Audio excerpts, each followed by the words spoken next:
5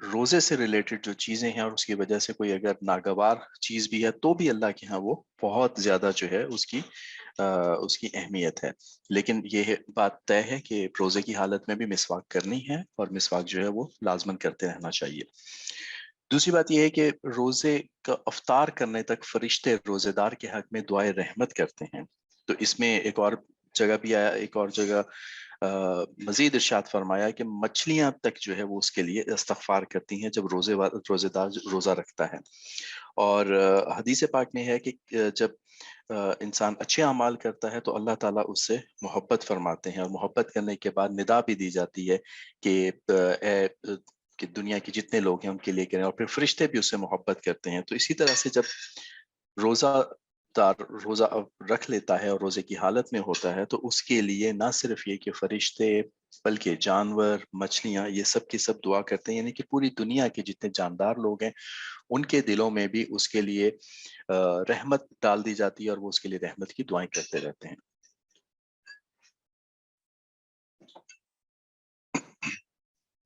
تیسری بات اس کے اندر بچوں ہمیں یہ پتہ چلی کہ اللہ تعالیٰ ہر روز جنت کو مزین فرماتے ہیں اور جنت سے فرماتے ہیں کہ میرے نیک بندے جو ہیں وہ بہت جلدی روزے کی اور یہ ساری تکلیفیں برداشت کر کے جنت میں آ جائیں گے. تو یعنی کہ جنت کے حقدار ہو جائیں گے. اور کیا خوبصورت بات ہے کہ اس دنیا کے مالک جو ہیں کائنات کے، وہ جنت کو خود مزین فرماتے ہیں اور خود اس سے ارشاد فرماتے ہیں.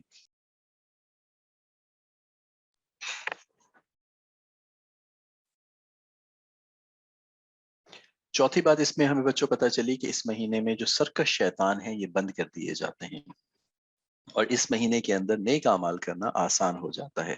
اور یہ دیکھا گیا ہے، آپ لوگوں نے بھی ایکسپیرینس کیا ہوگا کہ عام دنوں میں بھوک پیاس برداشت نہیں ہوتی، لیکن رمضان شریف کے اندر نہ صرف بھوک پیاس برداشت کرنے کی صلاحیت بڑھ جاتی ہے بلکہ روزے کی حالت میں جتنے نیک اعمال ہوتے ہیں وہ عام دنوں میں نہیں ہو پاتے.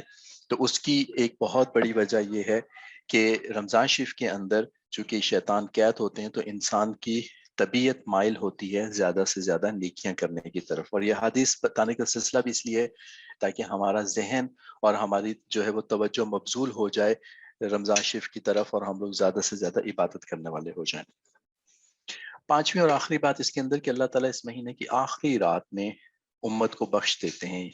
تو اس رات کے اندر امت کے لیے جو کہ روزے دار ہوتے ہیں ان کے لیے خصوصی رحمت کا نزول ہوتا ہے، اور اس میں امت کے لیے عام بخشش کا اعلان ہو جاتا ہے جو روزہ رکھتے ہیں اور جو پورا مہینہ اللہ تعالیٰ کی اطاعت کے مطابق گزارتے ہیں. ہمارے شیخ فرماتے ہیں کہ جو رمضان شریف کو بچوں اچھی طرح سے گزار لیتا ہے وہ پورے مہینے پورے سال کے لیے وہ ایک طرح سے تیار ہو جاتا ہے، کیونکہ اس کی برکات جو ہیں پھر وہ پورے سال انسان کے ساتھ رہتی ہیں. اور اسی لیے قرآن پاک میں بار بار رمضان شریف کو جو ہے وہ حصول تقویٰ کے لیے. اب تقویٰ کیا ہوتا ہے؟ تقویٰ کا مطلب کہ ہم ان اعمال پہ آ جائیں جو کہ اللہ تعالیٰ کے ہاں پسندیدہ ہیں، جن کا اللہ نے حکم دیا کرنے کو اور جن سے رکنے کا حکم دیا. تو یہ رمضان کا مہینہ وہ مہینہ ہے جس میں اس کا حصول کہ ہم تقویٰ کے اوپر آ جائیں یہ آسان ہو جاتا ہے. اور اگر کوئی شخص رمضان شریف کا مہینہ تقویٰ کے ساتھ ایمان اور احتساب کے ساتھ گزارے، جو کہ ہماری اگلی حدیث ہے جو کہ ہم اگلے ہفتے سنیں گے، ایمان اور احتساب کے ساتھ کوئی شخص اگر رمضان شریف کا مہینہ گزار لیتا ہے تو اس کے لیے پورے سال کا جیسے فیول اکٹھا ہو جاتا ہے اور اس کو پورے سال وہ تقویٰ کی روشنی رہتی ہے جو کہ پورا سال نیک کام کرنے میں اس کی مددگار رہتی ہے اور برائیوں سے روکتی ہے. تو اس لیے ہمیں بچوں تندہی کے ساتھ، پوری سوچ کے ساتھ، فکر کے ساتھ جو ہے وہ رمضان شریف کے لیے تیار ہونا چاہیے. شعبان میں بھی روزے رکھیں، 15 شعبان تک تو رکھنے چاہیے جیسے ہم نے پچھلے لیکچر میں سنا تھا. لیکن یہ ہے کہ رمضان کے بعد 15 شعبان کے بعد جو ہے اگر روزے نہ بھی رکھے جائیں تو عبادات میں مشغول رہا جائے اور پھر رمضان کے روزے اور رمضان کے اندر عبادات کا خصوصی اہتمام کیا جائے. اسی سلسلے میں بچوں رمضان کی تیاری کے سلسلے میں آپ سے ہم عرض کر رہے ہیں پچھلے کئی سیشن کے سے کہ آپ قرآن پاک جو ہے وہ پڑھنا شروع کر دیں، اور ہم امید کرتے ہیں کہ بچوں کا جو ہے وہ کافی حد تک قرآن پاک ہو گیا ہوگا، کم از کم 15 سپارے ہو چکے ہوں گے.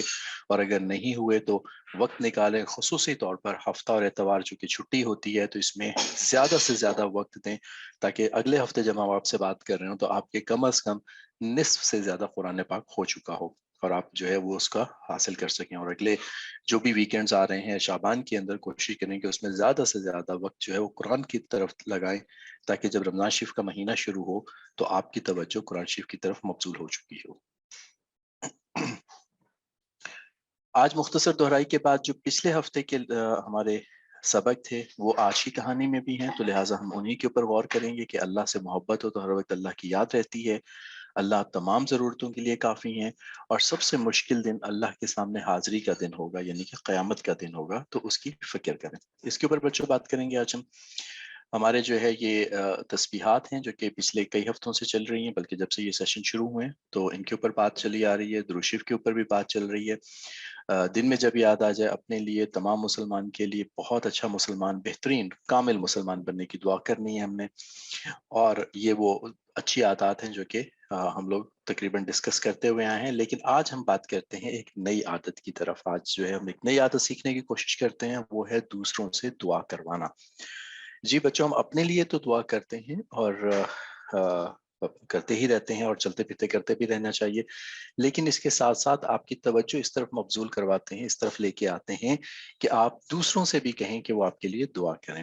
اور اس سلسلے میں رسول پاک صلی اللہ علیہ وسلم سے بھی ثابت ہے، جیسے کہ یہ حدیث مبارکہ آپ کے سامنے عربی میں آپ کے لیے اس کو ٹرانسلیٹ کر دیتا ہوں کہ حضرت عمر بن خطاب رضی اللہ عنہ جو ہے وہ جب عمرے پہ تشریف لے جا رہے تھے تو انہوں نے رسول پاک صلی اللہ علیہ وسلم سے اجازت طلب کی کہ میں عمرے پہ جا رہا ہوں، تو رسول پاک صلی اللہ علیہ وسلم نے ان کو اجازت دے دی، اور پھر فرمایا کہ اے ہمارے بھائی یا اخی، اے ہمارے بھائی، ہمیں جو ہے اپنی دعاؤں میں نہیں بھولیے گا، اپنی دعاؤں میں ہمیں یاد رکھیے گا۔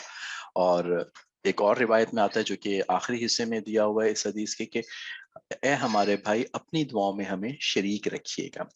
تو بچوں، اگر کوئی نیک کام کی طرف جا رہا ہو، خصوصی طور پہ حج عمرے کے لیے، یا ویسے بھی کوئی نیک کام کر رہا ہو، نماز پڑھ رہا ہو، اور یا پھر آپ کے بزرگ ہیں، یعنی کہ آپ کے بڑے ہیں، آپ کے ماں باپ ہیں، آپ کے اساتذہ کرام ہیں، آپ کے بہن بھائی ہیں، تو ایک دوسرے سے دعاؤں کی درخواست کرتے رہنا چاہیے۔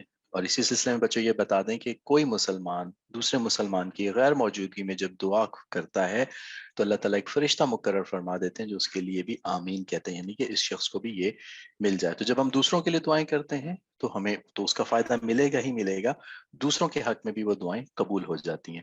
تو بچوں یہ عادت بنا لیں کہ جو آپ کے بڑے ہیں، بزرگ ہیں، ان سے دعاؤں کی درخواست کرتے رہا کیجئے کہ ہمارے لیے دعا فرما دیجیے۔ اب دعائیں کون سی ہونی چاہیے اس کے اوپر ہم اس سیشن کے آخر میں بات کریں گے۔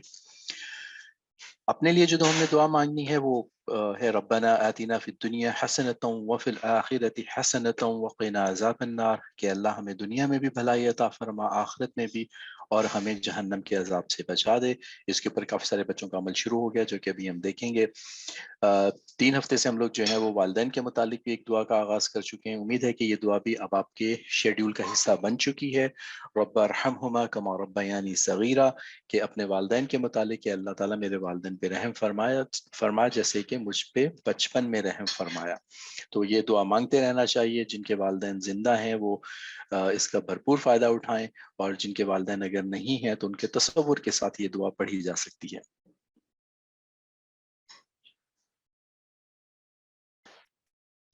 بچوں کے کام کی طرف آتے ہیں۔ ماشاءاللہ بچوں کے اذکار کا سلسلہ جو ہے وہ کامل ہوتا چلا جا رہا ہے، اور بچے جو ہیں وہ تقریباً اذکار کے اوپر آتے چلے جا رہے ہیں، لیکن کچھ بچوں کا ہمیں کام نہیں ملا، تو امید ہے کہ اگلے ہفتے سے جو ہے وہ ان کا کام پہ ملنا شروع ہو جائے گا۔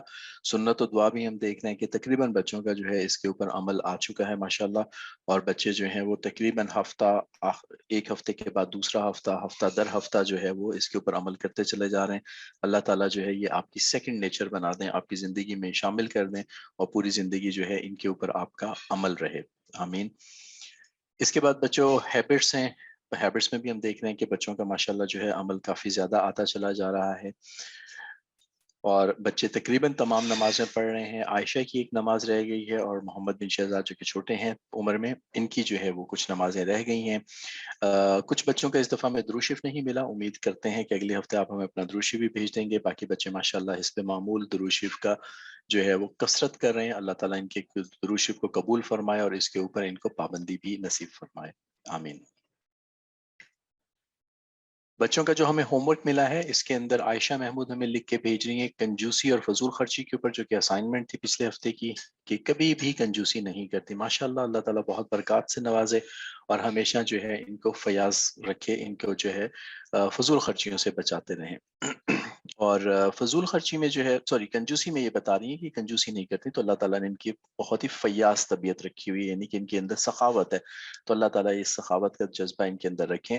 فضول خرچی میں یہ ہمیں لکھ کے بھیج رہی ہیں کہ ٹافیاں وغیرہ، کینڈیز لیتی ہیں، اس سے جو ہے پیسے بھی ضائع ہوتے ہیں اور دانت بھی خراب ہوتے ہیں، اس سے صحت بھی خراب ہوتی ہے، تو ہمیں جو ہے وہ کینڈیز کھا لینی چاہیے، اس میں کوئی پرابلم نہیں ہے، لیکن کم کھانی چاہیے جس سے صحت خراب نہ ہو، اور فضول خرچی نہیں کرنی چاہیے، کبھی کبھار ضرور کھا لینی چاہیے۔ اس کے بعد عائشہ ہی ہیں جو کہ عائشہ شہزاد ہیں، عائشہ محمود کے بعد عائشہ شہزاد ہیں۔ یہ عائشہ نام شاید اتنا برکت والا ہے کہ اس نام کے حامل بچے جو ہیں بہت ذوق و شوق سے اپنا کام بھیجتے ہیں، تو انہوں نے ہمیں ایک چھوٹی سی سٹوری بھیجی ہے، جو کہ ایک بادشاہ تھے ناصر الدین محمود، اور ان کے ایک جو غلام تھے جن کا نام جو ہے وہ تاج الدین تھا، اور اس کے ساتھ محمد بھی لگتا تھا، تو وہ ہمیشہ ان کو محمد کے نام سے پکارتے تھے۔ تو ایک دن انہوں نے ان کو اس کے اصل نام سے پکارا، تاج الدین، تو وہ سمجھے کہ ان سے کوئی غلطی ہو گئی ہے۔ پھر بعد میں موقع پا کے انہوں نے بادشاہ سے جب بات ہوئی تو انہوں نے کہا، بادشاہ نے اس وقت بتایا، جو کہ بہت عجیب بات بتائی، کہ میرا وضو نہیں تھا، تو اس لیے میں نے بغیر وضو کے حضور پاک صلی اللہ علیہ وسلم کا مقدس نام لینا مناسب نہیں سمجھا۔ بچوں، یہ ہماری تاریخ اسلام کی ہسٹری میں ہے کہ بہت ایسے سلاطین بادشاہ گزرے جو کہ بہت زیادہ احترام کرتے تھے، نہ صرف وہ دین کے اوپر پورے کے پورے پیروکار تھے، دین کے اوپر عمل کرتے تھے، بلکہ بہت زیادہ جو ہے وہ رسول پاک صلی اللہ علیہ وسلم کا احترام کرتے تھے۔ اس سلسلے میں جو ترکی کے سلاطین ہیں ان کے بارے میں بھی آتا ہے، سلطان صلاح الدین ایوبی کے بارے میں آتا ہے کہ یہ حضرات جو ہیں یہ رسول پاک صلی اللہ علیہ وسلم سے بے حد محبت کرتے تھے، اور اللہ تعالیٰ نے ان کو نوازا بھی بہت تھا دنیا کے لحاظ سے، یعنی کہ یہ سلاطین تھے، لیکن ان کے دل جو ہیں وہ عبادت کی طرف اور اللہ تعالیٰ کی طرف اور رسول پاک صلی اللہ علیہ وسلم کی محبت کی طرف مائل رہتے تھے۔ یہ بڑے سبق کی بات ہے بچوں کہ اللہ تعالیٰ جو ہے وہ آپ کو ترقیاں دے دنیا میں، لیکن دین کا فہم بھی عطا کیے رکھے، اور آپ کے دل جو ہیں وہ اللہ کی جانب اور رسول پاک صلی اللہ علیہ وسلم کی محبت کی طرف جو ہیں یہ مبذول رہیں، متوجہ رہیں۔ تو اللہ تعالیٰ یہ نعمت ہم سب کو عطا فرمائے، اس میں آمین بھی بولیے گا، اور دعاؤں میں بھی یہ یاد رکھیے گا کہ اللہ تعالیٰ جو ہے ہمیں اس نعمت کو، رسول پاک صلی اللہ علیہ وسلم سے محبت کی جو نعمت ہے، اس سے ہمیشہ مالا مال رکھیں، اور روز افزوں، یعنی کہ ہر آنے والے دن میں رسول پاک صلی اللہ علیہ وسلم کی محبت ہمارے دلوں کے اندر بڑھتی چلی جائے، آمین۔ اب بچوں، ہمارے کہانی کا وقت ہوتا ہے، تو ابھی چونکہ سیدنا ابراہیم علیہ السلام کی کہانی چل رہی ہے، تو گوہر بھائی سے سنتے ہیں کہ مزید کیا واقعات ہیں، یا ان کی سیدنا ابراہیم علیہ السلام کی سیرت کے بارے میں کچھ باتیں سنتے ہیں، اور پھر ہم سبق ریوائز کریں گے جو کہ پچھلے ہفتے بھی تھا، کہ اس سے ہمیں کیا سبق ملتا ہے۔ تو جی گوہر بھائی، ہمیں کہانی سنائیے۔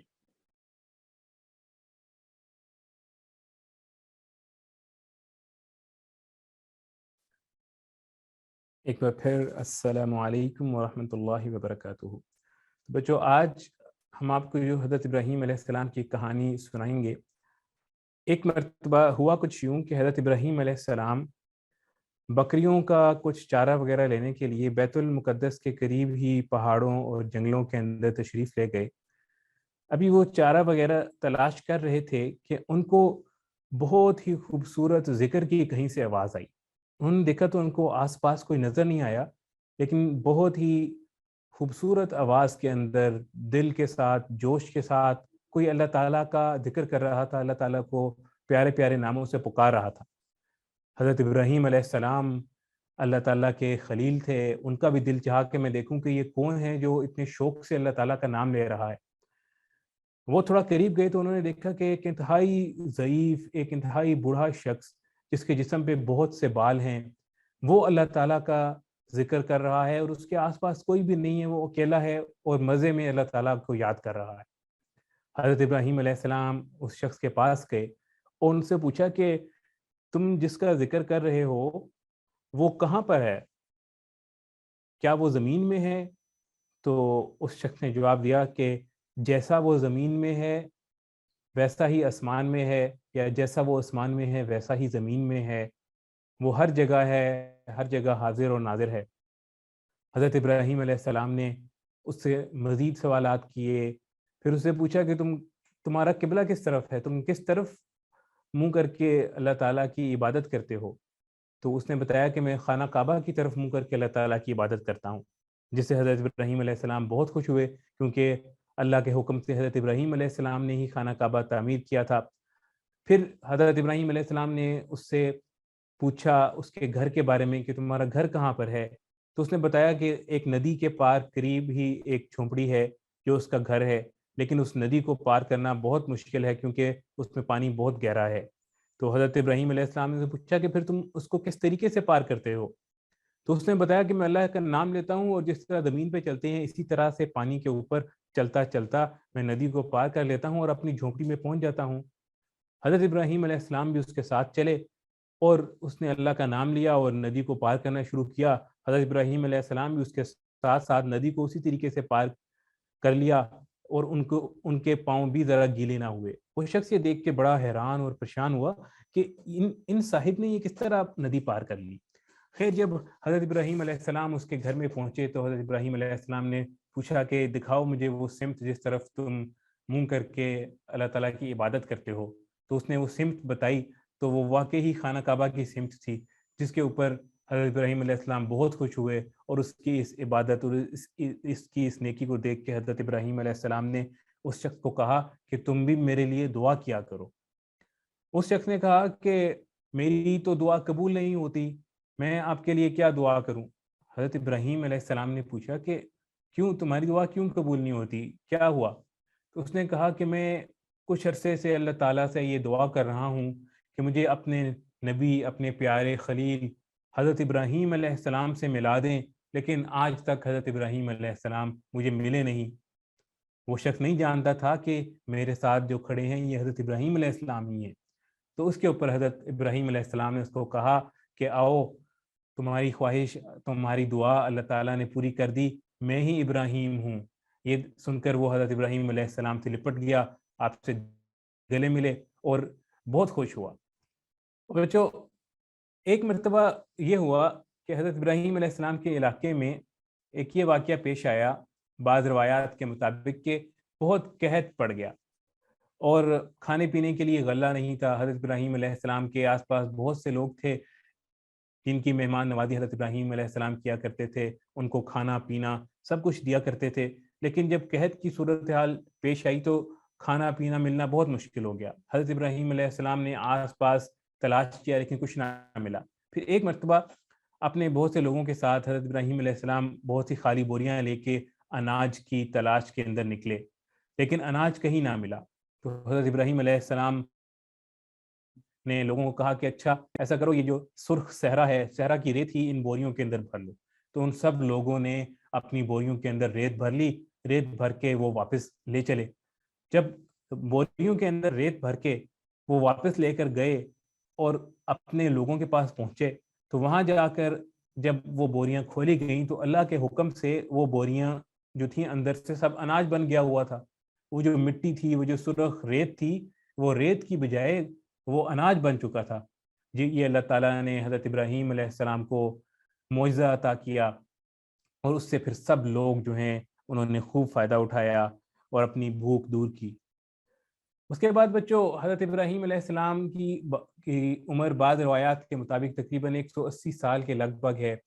تو حضرت ابراہیم علیہ السلام کی عمر جب 180 سال کے قریب ہوئی تو بعض روایات میں آتا ہے کہ حضرت ابراہیم علیہ السلام نے اللہ تعالیٰ سے دعا کی کہ اللہ تعالیٰ جب میں آپ سے دعا کروں، موت کی تمنا کروں، آپ تبھی مجھے موت عطا فرمانا، اس سے پہلے آپ مجھے موت نہ عطا فرمانا۔ اللہ تعالیٰ نے حضرت ابراہیم علیہ السلام کی یہ دعا قبول فرما لی۔ تو پھر ہوا یہ کہ کچھ عرصے بعد ملک الموت یعنی موت کے فرشتے حضرت ابراہیم علیہ السلام کے پاس آئے، لیکن وہ انتہائی کمزور اور انتہائی بوڑھے شخص کی حالت میں، بوڑھے شخص بن کے حضرت ابراہیم علیہ السلام کے پاس آئے اور حضرت ابراہیم علیہ السلام ان کو نہیں پہچان سکے۔ تو حضرت ابراہیم علیہ السلام کیونکہ بہت زیادہ مہمان نواز تھے، انہوں نے ان کو بٹھایا، بلایا اور ان کے لیے کھانا تیار کیا اور ان کو کھانا پیش کیا۔ تو وہ جب کھانا کھا رہے تھے تو ہاتھ ان کے بہت کانپ رہے تھے، ان فرشتے کے جو بزرگ کی بہت ہی ضعیف بزرگ کی شکل میں آئے تھے۔ تو کھانا کبھی وہ ناک کے قریب لے جاتے، کبھی کان کے قریب لے جاتے۔ تو حضرت ابراہیم علیہ السلام نے ان سے پوچھا کہ کیا بات ہے، کان اور ناک سے تو کھانا کوئی نہیں کھاتا، آپ منہ سے کھانا کیوں نہیں کھا رہے، یہ کان اور ناک کی طرف کیوں لے کے جا رہے ہیں؟ تو انہوں نے بتایا کہ میں بہت ضعیف ہو گیا ہوں، میری عمر بہت زیادہ ہو گئی ہے، اس عمر کی وجہ سے مجھے پتہ نہیں لگتا اور مجھے یہ مسئلہ ہوتا ہے۔ اس کے دیکھ کے حضرت ابراہیم علیہ السلام کو خیال آیا، انہوں نے ان کی عمر کا پوچھا تو انہوں نے تقریباً اس عمر کے قریب ہی بتائی جو حضرت ابراہیم علیہ السلام کی عمر تھی۔ تو حضرت ابراہیم علیہ السلام نے پوچھا کہ کیا میرا حال بھی چند سالوں بعد یا اس عمر پہ پہنچ کے یہی ہو جائے گا؟ تو انہوں نے فرشتے نے بتایا کہ اللہ تعالیٰ چاہے تو کسی وقت بھی کسی کا حال کسی طرح بھی کر سکتا ہے۔ خیر، حضرت ابراہیم علیہ السلام نے پھر اللہ تعالیٰ سے دعا کی کہ اللہ تعالیٰ اب میں اس دنیا سے جانا چاہتا ہوں۔ اللہ تعالیٰ نے پھر حضرت ابراہیم علیہ السلام کی دعا قبول فرمائی اور حضرت ابراہیم علیہ السلام کو اپنے پاس بلا لیا۔ تو یہ تھی بچوں کہانی حضرت ابراہیم علیہ السلام کی۔ اب میں ریکویسٹ کرتا ہوں عامر جواد صاحب سے کہ وہ آئیں اور اس سے جو ہمیں اسباق ملتے ہیں وہ آپ کو بتائیں۔ السلام علیکم ورحمۃ اللہ وبرکاتہ۔ وعلیکم السلام ورحمۃ اللہ وبرکاتہ۔ بہت دلچسپ جو ہے واقعات سنائے گوہر بھائی نے۔ بچوں کچھ چیزیں کوئکلی اس سے پہلے کہ ہم لوگ جو ہے وہ اس پہ اسباق کے اوپر جائیں کہ کرامات اور معجزات یہ اسلام کے جو بیسک کنسیپٹس ہیں اس کا حصہ ہے۔ جو عام اللہ کے نیک لوگ ہوتے ہیں جو کہ نبی نہیں ہوتے، ان کے ہاتھ بھی ایسے واقعات ہوتے ہیں جو کہ عام انسان کی عقل سے دور کے ہوتے ہیں، جیسے پانی پہ چل کے وہ بزرگ جو کہ جنگل میں رہ رہے تھے وہ چل کے گئے تو یہ ان کی کرامت تھی۔ اور پھر سیدنا ابراہیم علیہ السلام کا معجزہ جس میں وہ ریت بھر کے لے کے گئے جو کہ گندم میں تبدیل ہو گئی۔ تو یہ اسلام کے بیسک کنسیپٹ جو ہیں اس میں اس کا حصہ ہے اور یہ ہوتا ہے، یہ جو ہے بالکل درست ہے، ایسا ہی ہے۔ ہمارے نزدیک جو بات اس وقت غور طلب ہے وہ دیکھیں بچوں، جنگل میں ہوتے ہوئے بھی وہ جب اللہ کی طرف متوجہ تھے اور اللہ سے مانگ کے چل رہے تھے تو اللہ تعالیٰ نے ان کے لیے کتنی زیادہ آسانیاں پیدا فرما دی تھی۔ اور سب سے بڑی بات یہ کہ ان کو قبلے کی ڈائریکشن اور ان کو سیدنا ابراہیم علیہ السلام کا اشتیاق جو ہے وہ بھی ان کے دل کے اندر تھا۔ تو اللہ تعالیٰ یہ محبتیں ہمارے دل کے اندر بھی پیدا فرما دے۔ اور اسی طرح سے جو آخری واقعہ تھا جس میں کہ موت کے فرشتے آئے، تو کچھ چیزیں ایسی ہوتی ہیں جو اللہ تعالیٰ کی طرف سے ہمارے لیے بہترین ہوتی ہیں، ہمارے لیے حکمت والی ہوتی ہیں۔ جیسے کہ سیدنا ابراہیم علیہ السلام کے لیے اس وقت سمجھا دیا گیا تھا کہ جب زیادہ عمر ہو جاتی ہے تو یہ اتنی زیادہ تکلیفیں آ سکتی ہیں۔ اب بچوں جو اسباق ہیں ہمارے اس کے اندر جو کہ ہم نے پچھلے ہفتے بھی سنے تھے وہ یہ ہے کہ اللہ سے محبت ہو تو ہر وقت اللہ کی یاد رہتی ہے۔ جیسے وہ بزرگ تھے، جنگل میں رہتے تھے اور ہر وقت جو ہے وہ اللہ تعالیٰ کی یاد میں مصروف رہتے تھے اور اللہ تعالیٰ سے جو ہے ان کو محبت تھی، تو اس وجہ سے وہ اللہ تعالیٰ کی محبت کرتے تھے۔ تو اس کے طریقے کیا ہیں کہ وہ ذکر کر رہے تھے جیسے ہم نے سنا، اور پھر جب سیدنا ابراہیم علیہ السلام سے گزرے تو ذکر کی آواز سن کے ہی وہاں پہ پہنچے۔ اور دوسرا طریقہ جو ہے اس میں پچھلے ہفتے بھی بات ہوئی تھی، کائنات میں غور و فکر جو ہے اس سے جو ہے وہ اللہ تعالیٰ کا استحضار اور اللہ تعالیٰ کی توجہ پیدا ہوتی ہے۔ اور تیسری بات ہے ہر ضرورت کے وقت اللہ سے طلب کرنا۔ ہم پڑھ رہے تھے تقی عثمانی صاحب کا ایک واقعہ کچھ دن پہلے کہ اس میں وہ بتا رہے تھے کہ ان کی جو دادی تھی، ان کی دادی ہر وقت جو ہے وہ اللہ تعالیٰ سے دعا کرتی رہتی تھی کہ اللہ تعالیٰ گناہ معاف کر دے، اے اللہ تعالیٰ اپنے سے تعلق نصیب فرما دے۔ تو ہر وقت ہر چیز اللہ سے طلب کرنے کی وجہ سے اللہ تعالیٰ نے ان کے اندر جو ہے وہ اپنا ایک خاص تعلق پیدا کر دیا تھا۔ تو اللہ تعالیٰ ہمیں بھی یہ تعلق نصیب فرمائے۔ اور دوسری بات یہ ہے بچوں، دوسرا سبق یہ ہے کہ اللہ تعالیٰ جو ہے یہ ہماری ضرورتوں کے لیے کافی ہیں اور ہمیں اللہ تعالیٰ کے اوپر ہی بھروسہ رکھنا چاہیے۔ جیسے کہ سیدنا ابراہیم علیہ السلام کا ہم نے واقعہ سنا تھا، جب ان کو آگ کے اندر ڈالا گیا تھا تب بھی انہوں نے اللہ سے مدد طلب کی تھی، اور ابھی ہم نے دوسرا واقعہ سنا کہ جب وہ نہیں کچھ ملا تو وہ اللہ سے ہی مانگتے رہے اور اللہ سے اپنی ضرورت کی طلب فرماتے رہے، تو ان کے لیے اناج کی اور غلے کی جو ہے وہ صورتحال پیدا ہوگی۔ اور یہ تقریباً تمام انبیاء کرام کی زندگی میں ملتا ہے۔ سیدنا یوسف علیہ السلام کا جو واقعہ ہے سورہ یوسف کے اندر بہت تفصیل کے ساتھ آیا ہے کہ کس طرح سے اللہ تعالیٰ نے ان کو مختلف حالات سے گزارا، لیکن اس کے بعد بہت زیادہ کامیابیاں بھی نصیب فرمائی اور حکمت بھی ان کو نصیب فرمائی۔ پچھلے ہفتے بھی ہم نے یہ بتایا تھا بچوں کہ یہ دعا جو ہے کہ اللہ تعالیٰ سے مانگنی چاہیے۔ جب آگ میں بھی ڈالا گیا تھا سیدنا ابراہیم علیہ السلام کو تو انہوں نے دعا مانگی تھی حسبنا اللہ و نعم الوکیل، تو اللہ تعالیٰ کی بے حد مدد جو ہے وہ آتی ہے۔ تو اللہ ہی کی طرف توجہ رکھنی چاہیے اور اللہ سے مانگ کے چلتے رہیں۔ آخری بات بچوں کہ سب سے مشکل ترین دن جو ہے وہ حساب کتاب کا دن ہوگا، قیامت کا روز ہوگا، اس کی فکر کرنی چاہیے۔ اور اس کی فکر کرنے کے وہ تمام طریقے ہیں جو کہ اذکار ہیں، قرآن پاک کی تلاوت ہے، اچھے اخلاق ہیں، اعمال صالحہ ہیں، نیک اعمال ہیں، یہ سب کرنے کی وجہ سے ہمارا ہر دن ہر پل جو ہے وہ اللہ کے احکامات کے اوپر پورے کا پورا آ سکتا ہے. ہو سکتا ہے اس میں غلطیاں ہو جائیں، کوتاہیاں ہو جائیں، لیکن اللہ تعالیٰ سے معافی مانگ لینی چاہیے، اور اللہ تعالیٰ سے معافی مانگ کے عمل کرتے رہنا چاہیے، اور عمل کرتے کرتے جو ہے وہ چلتے رہنا چاہیے. اس کا بہترین طریقہ یہ ہے کہ کوشش کی جائے کہ جب ہم صبح اٹھیں تو ہماری پہلی فکر جو ہے وہ اللہ تعالیٰ. جیسے کہ ہم یہ حدیث سنتے چلے آ رہے ہیں کہ جس کا غم آخرت کا ہوتا ہے اللہ تعالیٰ اس کے تمام کام جمع فرما دیتے ہیں. لیکن جس کی توجہ ہی پوری دنیا کی طرف ہے، پہلا کام اٹھے صبح میں اور دنیا کی بھاگ دوڑ کی طرف لگ گیا یا دماغ اس طرف لگ گیا، تو پھر جو ہے وہ کام بکھر جاتے ہیں، اور اللہ تعالیٰ جو ہے وہ غنا بھی نہیں عطا فرماتے، اور فقیری یعنی کہ ہر وقت اس بندے کو دھڑکا لگا رہتا ہے کہ میں غریب ہو جاؤں گا. تو اللہ تعالیٰ ہمیں اپنی طرف متوجہ رہنے اور اپنے تمام جو ہے وہ نیک نیتیں صبح اٹھتے وقت سوتے وقت یہ نصیب فرمائے. اور اس کے لیے دعائیں بھی ہیں جو کہ ہم آپ سے تذکرہ کرتے رہتے ہیں اور آپ کو بتایا ہوا ہے. اس سے پہلے کہ بچوں یہ سیشن ہم کلوز کریں، آج ہم نے بات کی کہ دعا کے لیے ریکویسٹ کرنا چاہیے. تو ہم آپ سے پوچھتے ہیں کہ کون سی ایسی 3 چیزیں ہیں جس کے لیے آپ یہ چاہیں گے کہ کوئی آپ کے لیے دعا کرے؟ کون سی ایسی 3 چیزیں ہیں جس کے لیے آپ یہ چاہیں گے کہ کوئی دوسرا آپ کے لیے دعا کرے؟ یہ 3 چیزوں کے دعاؤں کے نام آپ ہمیں لکھ کے بھیجیے، اگلے ہفتے اس کے اوپر بات کریں گے. اس کے ساتھ ہی 14 سال تک کے بچوں کا یہ پروگرام ختم کرتے ہیں، بڑے بچوں کا پروگرام شروع ہوگا. ساتھ رہیے گا انشاءاللہ. پروگرام کے آخر میں دعا ہوگی جو کہ کافی برکات کا وقت ہوتا ہے، سب کی محنت جو ہے اس وقت سامنے ہوتی ہے، اور اس کے بعد دعائیں ہو رہی ہوتی ہیں. تو اللہ تعالیٰ وہ سب کے حق میں قبول فرمائیں گے. تو عامر عثمان صاحب سے استدعا کرتے ہیں کہ وہ اگلا سیشن شروع کریں. السلام علیکم ورحمۃ اللہ وبرکاتہ.